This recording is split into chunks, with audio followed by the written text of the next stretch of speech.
Dan saya melihat pemerintah Presiden Jokowi ini ya, dengan segala hormat dan takzim saya, dan kita tetap sikap dasar saya pribadi, sikap dasar Muhammadiyah juga ya, itu sangat loyal kritis. Kita tuh loyal terhadap pemerintahan yang sah berdasarkan konstitusi. Dan Sebagai Pak Jokowi sah berdasarkan konstitusi kan? berdasarkan pemilu demokratis berdasarkan konstitusi. Walaupun Pilpres kemarin saya juga menyimpan kritik dan cukup keras. Tapi kalau sekali sudah diputuskan dan apalagi lembaga negara sudah melantik, maka ya sah apa adanya gitu. Harus kita terima, harus kita dukung. Itu bentuk loyal kritis. Dan ini adalah derivasi, refleksi dari keloyalan kita kepada negara. Ya, sebagai negara, pertama dan utama sekali kita loyal kepada negara. Baru pada pemerintah, terutama yang sah dan demokratis terpilih secara konstitusional tadi itu gitu. Tetapi kemudian ya kita sebagai warga negara harus kritis, apalagi sebagai muslim yang berpegang pada amar ma'ruf dan nahi mungkar gitu. Dan ini dimungkinkan. Itulah loyal kritis gitu. Nah, kritisme yang kita tampilkan ini bukan karena like or dislike,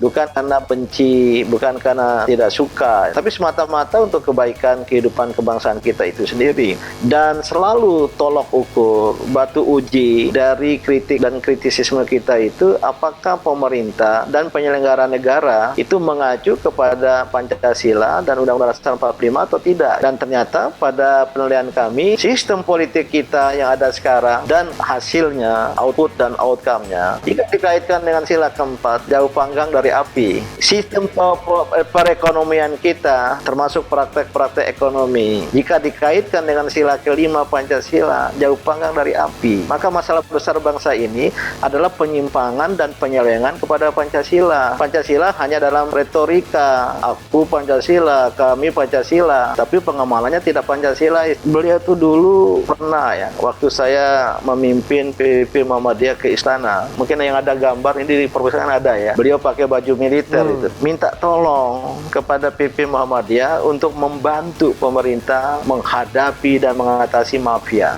Dan disebutkannya mafia itu dari satu ya sampai dari mafia beras, mafia gula, garam, daging, sampai ke mafia pendidikan, itu jumlahnya belasan itu. Kami bilang siap. Tapi apa yang terjadi? Mafia merajalela. Mafia semakin merajalela. Itu mafianya berganti atau mafianya sama itu, Prof? Sebenarnya? Saya nggak tahu. Saya bukan ahli mafiologi ya. Saya bukan ahli mafiologi, kriminologi ya. Tapi kenyataannya ada, masih kuat. Dan ini akan merusak ya, tatanan good governance. Yang kedua ya, ternyata ada pihak-pihak yang sebenarnya ingin mencari keuntungan dari posisinya di kehidupan negara ini. Kalau mau terus terang, saya nggak usah tahu. Free riders ya? Pamannya, tidak juga, tidak gelap ya. Terang-terangan, bahkan di awal, di depan untuk mendukung sebuah proses gitu. Jadi bukan free riders ya. Ya apa namanya?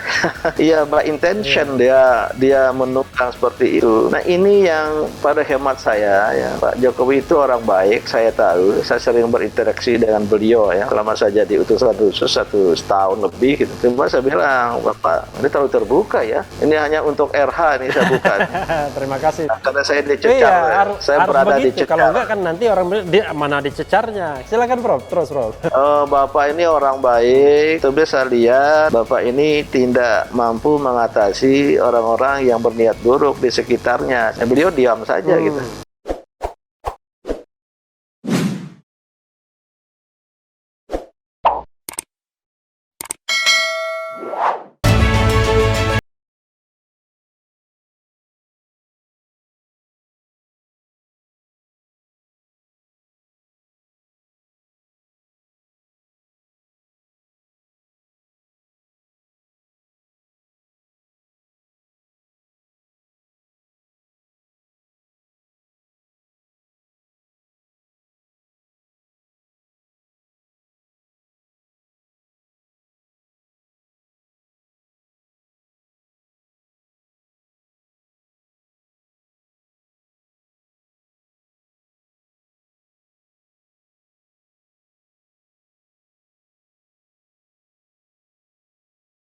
Nah, saya melihat pemerintah Presiden Jokowi ini ya, dengan segala hormat dan takzim saya, dan kita tetap sikap dasar saya pribadi, sikap dasar Muhammadiyah juga ya, itu sangat loyal kritis. Kita tuh loyal terhadap pemerintahan yang sah berdasarkan konstitusi. Dan Pak Jokowi sah pemilu, berdasarkan konstitusi kan? berdasarkan pemilu demokratis berdasarkan konstitusi. Walaupun Pilpres kemarin saya juga menyimpan kritik dan cukup keras. Tapi kalau sekali sudah diputuskan dan apalagi lembaga negara sudah melantik, maka ya sah apa adanya gitu. Harus kita terima, harus kita dukung. Itu bentuk loyal kritis. Dan ini adalah derivasi, refleksi dari keloyalan kita kepada negara. Ya, sebagai warga negara, pertama dan utama sekali kita loyal kepada negara. Baru pada pemerintah, terutama yang sah dan demokratis terpilih secara konstitusional tadi itu gitu. Tetapi kemudian ya kita sebagai warga negara harus kritis, apalagi sebagai muslim yang berpegang pada amar ma'ruf dan nahi mungkar gitu. Dan ini dimungkinkan. Itulah loyal kritis gitu. Nah, kritisme yang kita tampilkan ini bukan karena like or dislike, bukan karena benci, bukan karena tidak suka, tapi semata-mata untuk kebaikan kehidupan kebangsaan kita itu sendiri. Dan selalu tolok ukur, batu uji dari kritik dan kritisisme kita itu apakah pemerintah dan penyelenggara negara itu mengacu kepada Pancasila dan Undang-Undang Dasar 45 atau tidak. Dan ternyata pada penilaian kami, sistem politik kita yang ada sekarang dan hasilnya, output dan outcome-nya, jika dikaitkan dengan sila keempat, jauh panggang dari api. Sistem perekonomian kita, termasuk praktek-praktek ekonomi, jika dikaitkan dengan sila kelima Pancasila, jauh panggang dari api. Maka masalah besar bangsa ini adalah penyimpangan dan penyelewengan kepada Pancasila. Pancasila hanya dalam retorika, aku Pancasila, kami Pancasila, tapi pengamalannya tidak Pancasila. Coba lihat sekarang ini. Ada ABK WNI yang ditindas, dianiaya, dan dilarungkan ke laut. Dari sudut Pancasila, ini bertentangan dengan sila kedua, kemanusiaan yang adil dan beradab. Tapi apakah kita memberikan respons yang Pancasilais ataukah tidak? Nah, ini yang kami kawal dengan segala resikonya. Pasti ada yang mendukung banyak, pasti juga ada yang tidak suka, ya, karena kita tahu. Tapi sebagai yang terbiasa dalam perjuangan ini, ya kita serahkan pada Allah Subhanahu Wa Taala. La haula wala quwata illa billah. Nggak ada apa sama sekali. Ya, saya juga tidak takut gitu. Dan apapun resiko dalam perjuangan ini. Nah, pemerintah Jokowi 2 periode, terutama periode kedua ini, pada hemat saya bermula dan memulai dari catatan, dari sesuatu yang patut kita catat gitu. Sama proses Pilpres itu sendiri, sampai kepada staffing, seperti staffing kabinet, sampai kepada bagaimana hubungan dengan oligarki, dengan kleptokrasi. Dan saya pribadi tidak perlu disebut di tempat ini, punya pengalaman pribadi. Soal kleptokrasi atau oligarki itu, Prof? Soal ketaksungguhan, soal ketaksungguhan, termasuk dalam menghadapi kleptokrasi dan oligarki itu ya. Ya bolehlah di ruangan ini, karena juga sudah sering saya sampaikan dalam ceramah ya. Beliau itu dulu pernah ya, waktu saya memimpin PPP Muhammadiyah ke istana, mungkin yang ada gambar ini di perpustakaan ada ya, beliau pakai baju militer itu, minta tolong kepada PP Muhammadiyah untuk membantu pemerintah menghadapi dan mengatasi mafia. Dan disebutkannya mafia itu dari satu ya, sampai dari mafia beras, mafia gula, garam, daging, sampai ke mafia pendidikan, itu jumlahnya belasan itu. Kami bilang siap. Tapi apa yang terjadi? Mafia merajalela. Mafia semakin merajalela. Itu mafianya berganti atau mafianya yang sama tuh, Prof, sebenarnya? Saya nggak tahu. Saya bukan ahli mafiologi ya. Saya bukan ahli mafiologi, kriminologi ya. Tapi kenyataannya ada, masih kuat. Dan ini akan merusak ya, tatanan good governance. Yang kedua ya, ternyata ada pihak-pihak yang sebenarnya ingin mencari keuntungan dari posisinya di kehidupan negara ini. Kalau mau terus terang, saya nggak usah free riders ya, tidak juga, tidak gelap dia, ini ya? terang-terangan, bahkan di awal, di depan untuk mendukung sebuah proses gitu. Jadi bukan free riders ya, ya by intention dia menunggang seperti itu. Nah, ini yang pada hemat saya ya, Pak Jokowi itu orang baik, saya tahu, saya sering berinteraksi dengan beliau ya, selama saya jadi utusan khusus 1 tahun lebih gitu. Cuma saya bilang, Bapak ini terlalu terbuka ya. Ini hanya untuk RH ini saya buka. Terima kasih. Karena saya dicecar. Iya, Saya harus berada begitu. dicecar. Kalau enggak kan nanti orang dia mana dicecarnya. Silakan Prof, terus Prof.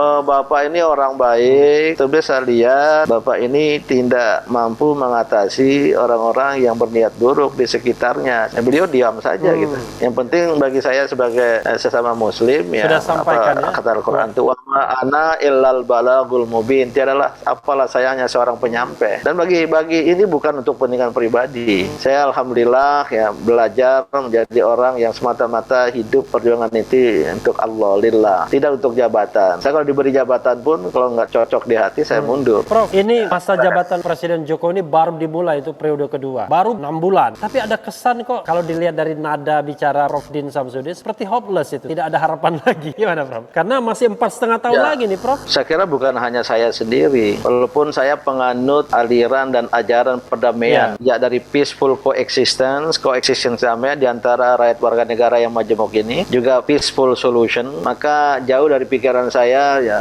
satu politik yang berorientasi kepada power politics ya. Tapi kalau menggalang ide ya, menggalang pikiran boleh ya. Tapi bukan untuk sesuatu yang negatif. Nah, saya melihat ya, memang ada penumpukan masalah. Berangkat dari escape from the problem, lari dari masalah, atau karena melihat masalah itu tidak dianggap masalah, sehingga terjadi penumpukan masalah. Dan ketika terjadi penumpukan masalah, dipandang bukan masalah.